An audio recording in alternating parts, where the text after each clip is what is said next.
Right, so we'll get on with it and we'll look at the employer discretion. So this is down to you as the employer, but just with lots of hopefully useful information for you to understand what the discretions are, what they mean, why you need them, and what you can do with them.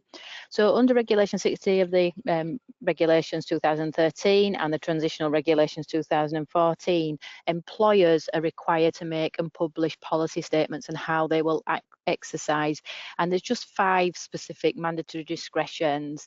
There's lots of others that aren't mandatory that we'll have a quick look at through sort of the more popular ones, but these are the 5 that you've actually got to have a published statement for, that your members are able to see and that we at the pension fund have a copy of as well. So in addition, there are 2 further discretions which are relevant to you as employers, but these relate to members who left before the 1st of April 2014. So when the new scheme came in as the care scheme from April 14, there's the 5 mandatory discretions, but there's a couple of discretions that just cover people who were in the care, in the final salary scheme before April 2014.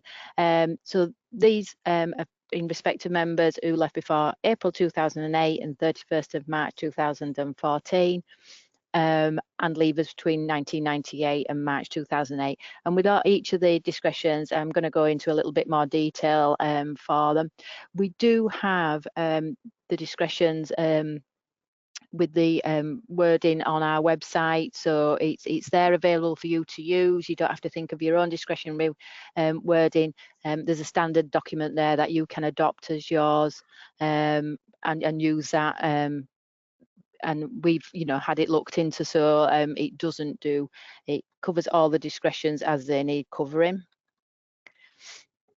So with regards to your discretions, any policy statements made must not limit or what we call fetter how an employer uses any of the discretions. So you can't say we will never do this or we will always do this.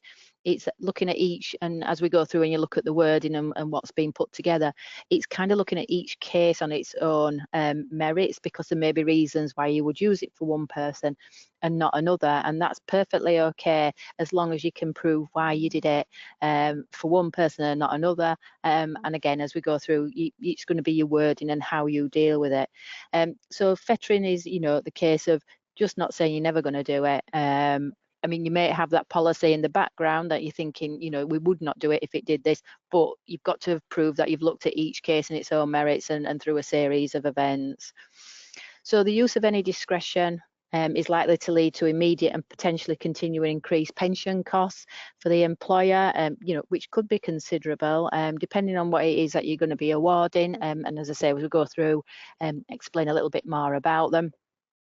And then as the employer, you're required to keep the statement under review. So we have the standard policy that you can use, and if we have to change anything, then we will change it and update the information in the standard wording and let you know that it's been updated, and then you would update yours. But if you change anything with regards to your own discretions, then you need to keep that statement under review and make such changes as appropriate following a change in policy if you've changed your policy within you as an employer.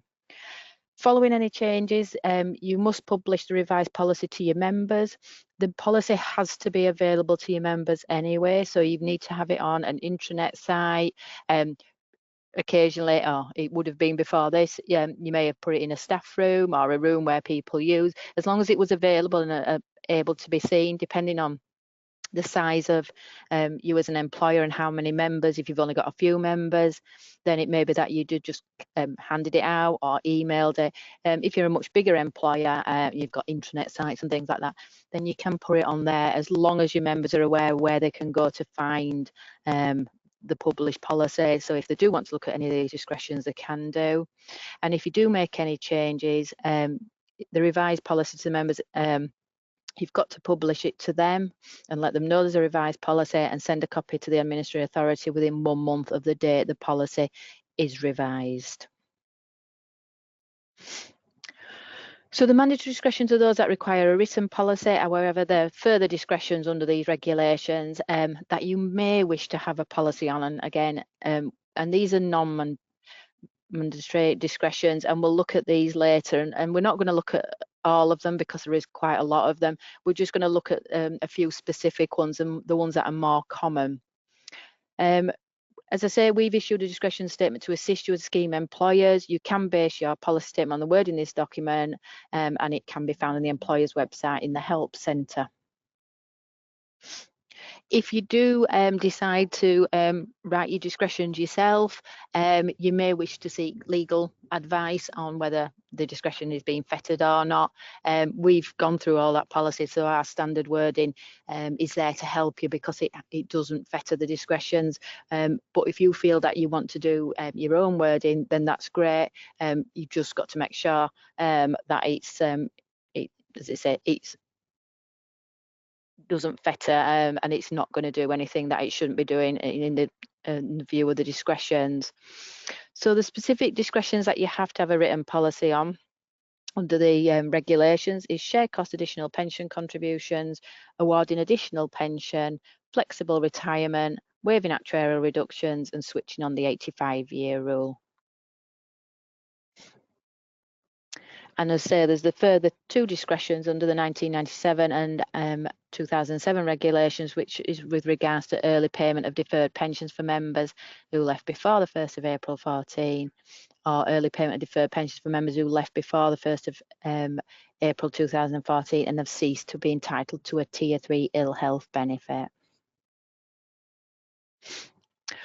So we'll look at the first one, which is the shared cost additional pension contributions. So this one allows an active member who's paying into the main scheme to enter into an arrangement to pay additional contributions, either by regular contributions or by a lump sum payment. And this can be funded in whole or in part by the employer.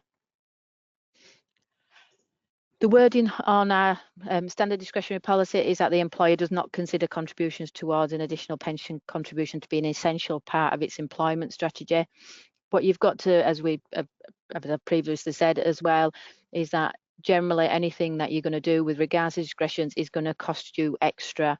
So if you were awarding one person or saying that you're going to pay towards a shared cost additional pension contribution, would you be willing to do that for all your other members and obviously increase your cost significantly? But, as it says, however, the employer will consider applications made under these specific provisions having regard to the employer's general policy from time to time on the employee pay strategy and the particular circumstances surrounding each case. So again, you're looking at each of these members who, if anyone does apply to you, what it is, what's their circumstances, why are they applying for it, why are they asking for you to help them out with a shared cost additional pension contribution. And it's likely that decisions will be made on the merits of each case, having particular regard to such factors as the employer's ability to meet the cost of granting such a request. So, as I say, the extra costs that he's going to put on you, the extra monies that are going to have to be provided to pay or help towards a shared cost additional pension contribution, and the member's personal circumstances. So on top of that, there's also awarding additional pension. So this regulation allows employers to grant additional pension up to a maximum allowed by the scheme rules in every given year, provided that the member is active or is within 6 months of leaving for reasons of redundancy or business efficiency, or if their employment was terminated by mutual consent. So if you're going to award additional pension to someone, to a member, and it's not because you're making them redundant, then you've got to do that while they're an active member. So it will be through the modeler, have a see, you may have a specific amount of money if this is something you're thinking of doing to award to a member, and you just put that through our local government pension scheme modeler that we house on our website as well, and just see how much either it would cost you to award them any additional pension within the maximums that it's there, or if you've got a specific amount in mind, you can put that in and see how much it would award them through that amount of money. different, as it says, with if you make someone redundant or asked to retire on business efficiency, you can look to award additional pension within 6 months of leaving. So again, if you've got a strain cost for redundancy, so you've got your normal early payment cost for redundancy or business efficiency, you would then be putting on top of that if you were then awarding additional pension as well. So again, it can start looking like a very expensive addition to the cost you've already got. But again, it says employers may wish to use this regulation as an aid to recruitment. So as your active member, you may agree to award a member additional pension for reasons that you want to recruit this person, or an aid to retention, or to compensate or reward an employee who is retiring. So, with regards to redundancy, you may feel that you'd wish to give them additional pension to make up for the fact that they're being made redundant, but whilst ever taking into account the additional cost that you're going to incur because of that. So I won't go through all the wording, because this is, as I say, is available, and you may already have a copy of it yourselves. So where it says the employer, this is through all the standard wording that we have. This is where, if you take our standard wording, you will just replace where it says the employer with your name as the employer. Or you can, at the beginning of the discretionary policy, just put what your name is as the employer and read the employer as your name going through. So the employer consider applications again, looking at personal circumstances, interest of the employer, the additional contributions due to the fund by the employer. So this is all part of your strain cost. Any potential benefits or savings to the employer arising from the exercise of discretion. So you may find by awarding them additional pension, you make savings elsewhere. And then other options from time to time available under your severance arrangements, and looking at your funding position of yourselves within the fund, and your ability to meet this cost of awarding this additional pension on top of any potential strain costs as well. The third one is flexible retirement, and tends to be the one that is used quite a lot.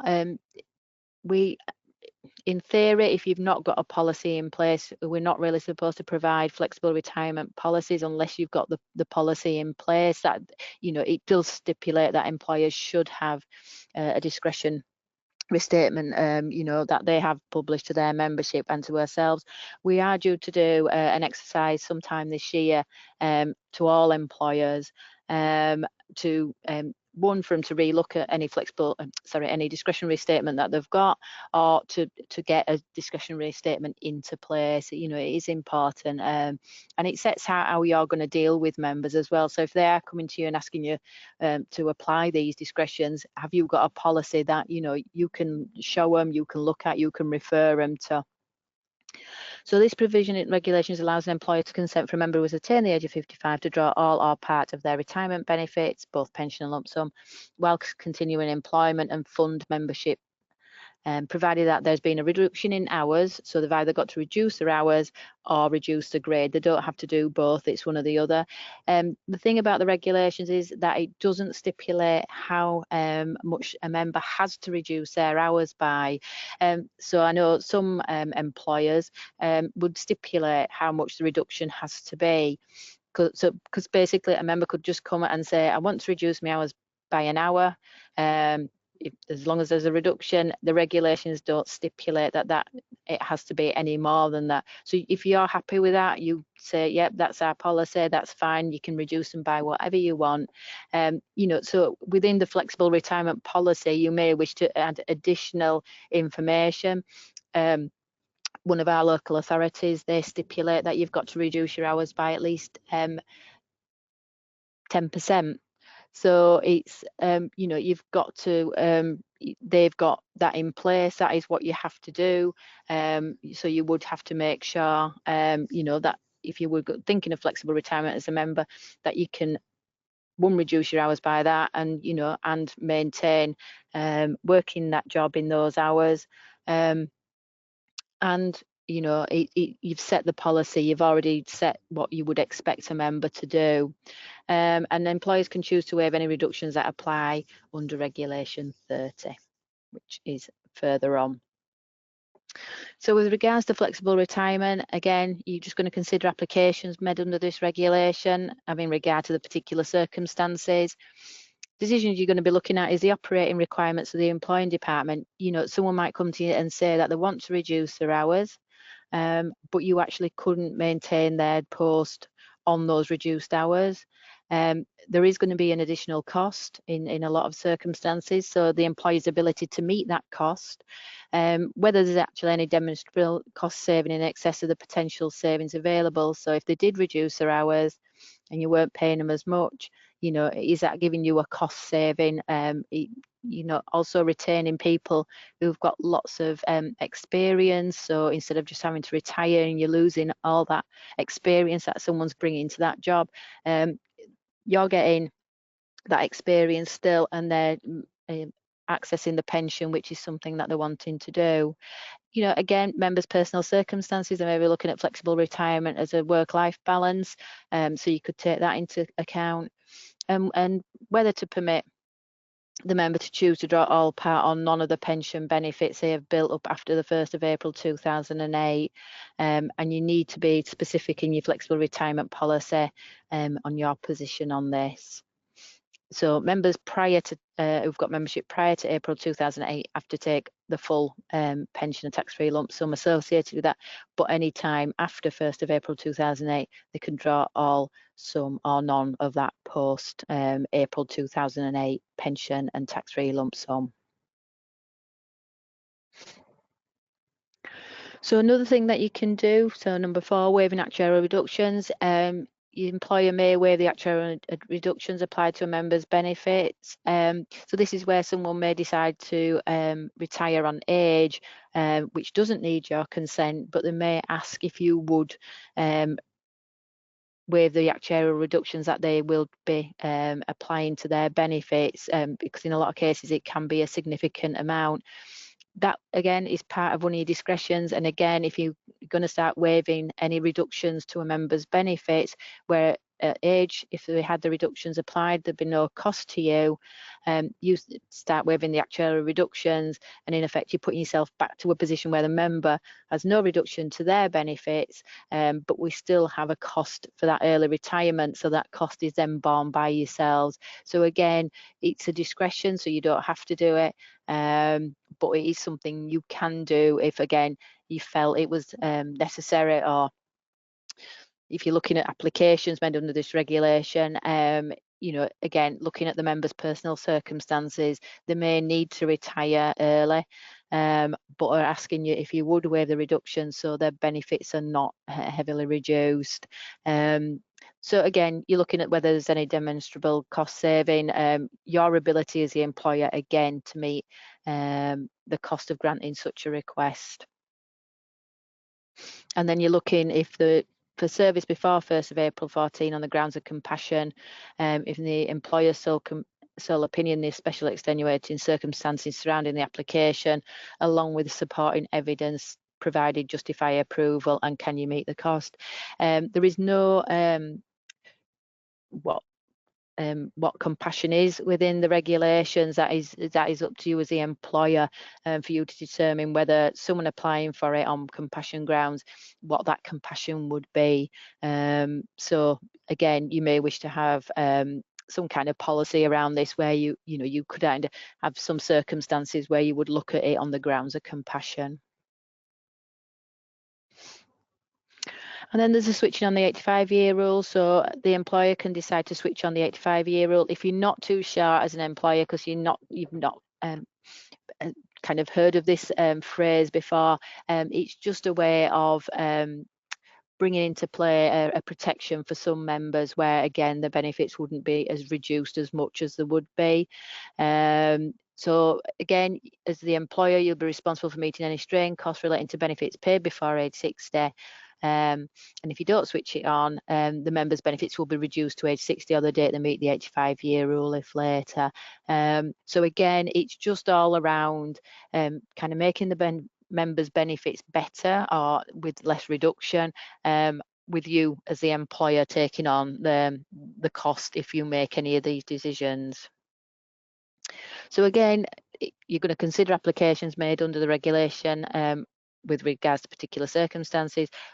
Again, the big one, your ability to meet the cost, whether there's any cost saving, and the member's personal circumstances. So they may come to you and ask if you would do this so they can access the pension, but not have as much reduction to the pension as they would do.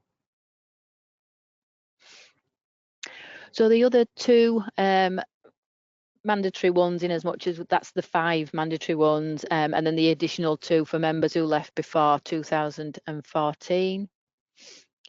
So there's early payment of deferred pensions for members who left before 1st of April 14. So this regulation allows employers to allow members who left the scheme before 2014 and are over the age of 55 to take their benefits early.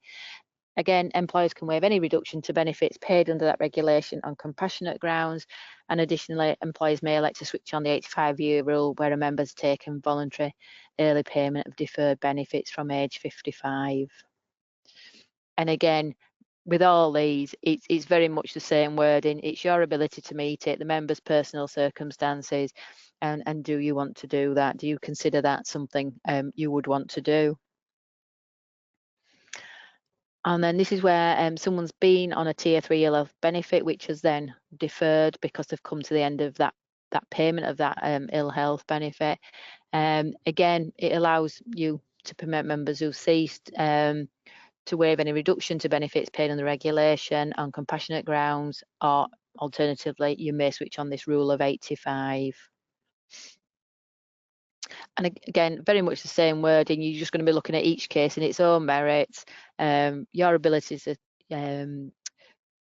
meet the cost of granting such a request, and any special extenuating circumstances that you feel could be taken into account for you to do that. Because you've got to, again, look at this, that if you got 2 or 3 different people all coming and applying for these, that you're kind of looking, as it says in each case in its own merits, with justification that you can put if, if you turn them down, they may go down the internal dispute resolution procedure because it's a choice you've made, a decision you've made about them. So you've just got to have all the available evidence of why you made that decision about that member, and why you made a decision about a different member, and decided on a different course of action. So it's just making sure that everything that you do is you can prove why you did it, and that and the decision that you came to. So these, so they're your mandatory ones. As I say, they are on our website. The standard wording's there, so you can have a look at it and read through. These are your non-mandatory discretions. There's 8 of them, and they cover quite a wide range of different areas. So as it says, there's no requirement to have a written policy in respect to these. However, there are 8 where it's recommended for employers to have a written policy in order that both members and the pension fund can be clear on the employer's policy. So it kind of just helps everyone to know maybe where you would be going, why you'd made that decision, because it's kind of there in at least writing for yourselves to refer to. So whether to and how much and in what circumstances to contribute to a shared cost additional voluntary contribution arrangement. So that's one of them. Whether you would or not, you can just say you would look at each case in its own merits. Whether to extend the time limit for a member to elect to purchase additional pension by way of a shared cost additional pension contribution upon return from a period of absence. So, they've got a 30-day deadline when they come back for them to elect to pay a shared cost, to pay an additional pension contribution upon return from a period of absence. So it's whether you would decide that you were going to extend that 30-day deadline if they'd gone outside of that deadline date. Might be, again, lots of reasons why it happened. They just didn't get the information. They were away. The circumstances just prevented them. Again, decisions you're going to make that that members can challenge as well. This tends to be one of the other ones that's used frequently, and this is whether to extend the 12-month time limit for a member to elect to transfer pension rights from another registered pension scheme. So if they had not made such an election to do so within 12 months of first joining the LGPS in that employment, that does happen quite often. People just forget about other pension benefits or not sure if they want to transfer them. So again, after 12 months, that's your decision to allow it or not. So whether to extend the 12-month time limit for a member to elect not to aggregate post March 2013 or combinations of, again, whether to extend this 12-month time limit, just, whether you would say you wouldn't ever do it, but you don't have that written down, but that's just your thought on it. So you would just have that, you'd look at each case in its own merits. I do get asked quite a bit for timelines for when people have applied for things, not applied for things, just so some, employers can make a decision on whether they felt that, it was right to extend the 12-month time limit or whether they had enough time to do what they'd done. Whether to extend the 12-month time limit for a member to elect to aggregate pre-2000 April 2014 deferred benefits. Again, something you might look at to see the timeline on that. How an employee's contribution band will be initially determined and thereafter reviewed. So how the pension contribution band is allocated, you do that on joining the scheme, and at each subsequent April tends to be the normal times that you're reviewing. And then in addition to the review each April, review the pension contribution band to which an employee has been allocated following a material change, which affects the member's pension pay in the course of a scheme year. Again, determining an employee's contribution band is something that a member can challenge if they don't feel like they're in the right band.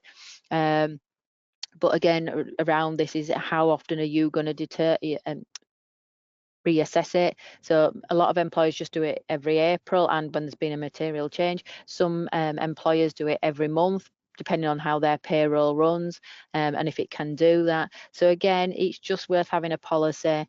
If you are challenged by a member why you've not maybe reviewed something, that you can say, well, we've decided to just review it every April and on a scheme material change. Some of these other regulations now are kind of with regards to pay, and particularly around assumed pensionable pay. Again, if it's not an area you deal with a lot, it might not completely make sense on what it is that you can include. But we do, as I say, have lots of the webcasts within our library, within the employer website, where you can go back and pick up on things like assumed pensionable pay, so you can kind of see what that actually is. But one of the discretions and non-mandatory discretions that you may wish to is whether to include a regular lump sum payment when calculating assumed pensionable pay. So it may be that your payroll provider does this for you if you've got a third-party payroll provider. So what you're looking at in this is when assumed pensionable pay is being put into a member's record because they're on reduced pay. It's whether to include in the calculation the amount of any regular lump sum payment. So without going into too much detail how we calculate assumed pensionable pay, because that's, as I say, is a different webcast, you normally take an average of 3 months, but if you felt within that 12-month period there would have been a regular lump sum payment, you can add that in. So it means that the member's not going to have detrimental on their benefits when we're doing the calculations. And then the other one is whether subject to qualification to substitute a higher level of pensionable pay when calculating it. So again, without going into too much detail, it's an average of the last 3 months before someone goes on reduced contractual pay or no pay. But if someone has a long period of doing overtime where that would have normally have been included, but they're just on the basic pay for calculating the assumed pensionable pay, you can look at a different period in the 12-month period and use a higher pay, which then means that it's much fairer on their benefits when we're calculating either the tier 1 or tier 2 ill health pension or a death in service benefit as well. But again, as I say, if you're not sure about these, give us a ring and we can go through extra information with you. Or as I say, we've got lots of information with regards to assumed pensionable pay on the employer website. So this is just a continuation, that instead of just looking back, as I said, 3 months, 12 weeks, that you can actually look at in a previous 12 months and kind of strip out a better assumed pensionable pay figure to be used for a member, so the benefits aren't reduced and are at a much less level than they would have been. So that's the discretions. We've gone through the 5 mandatory ones, the 2 additional ones, and then the non-mandatory ones that you may wish to have a policy on. There is lots of information out there. So as I say, we've got the standard wording that you can take, and within that you can click on a link and it'll take you to further information that is provided by the LGPC Secretariat, and also within the LGA payroll and HR guides there's lots of information about how you need to apply these, all the other discretions that you can have a policy on if you want. Some employers have quite a few more than this. Some employers just stick to the mandatory 5+2, and then don't bother with the non-mandatory ones. It's entirely down to you, but there is lots of information there that you can read about this if you're kind of the person who's going to be making decisions about awarding the discretions, or if you're the person that a member would write to ask about if you will put that discretion into place. You know, there is lots of extra information out there for you. And if you do want to discuss any of this, what I've mentioned today, you can contact your pension fund representative if you'd like to discuss it. If you'd like to find out where the standard wording is or look at the standard wording, as I say, we are going to do look at it this year and contact all employers across all the clients that we deal with to look to getting a current and up-to-date discretion policy in place. So, you know, if we do get asked to, you know, apply a discretion, i.e. flexible retirement, we've got that information there. But please contact us, you know, if you do want to discuss this, or if you've got any concerns or any, you know, you're not sure what to do with regards to a discretion, or you want to do it differently, you know, give us a ring and we'll have a look at it for you. So I'd just like to say thank you from me, and thank you for joining us. These will be available on the website in the next few weeks once the next season of these have run. And if anyone's got any questions, as I say, just stick them in the chat box now. But if not, thank you very much for joining me, and enjoy the rest of this sunny afternoon.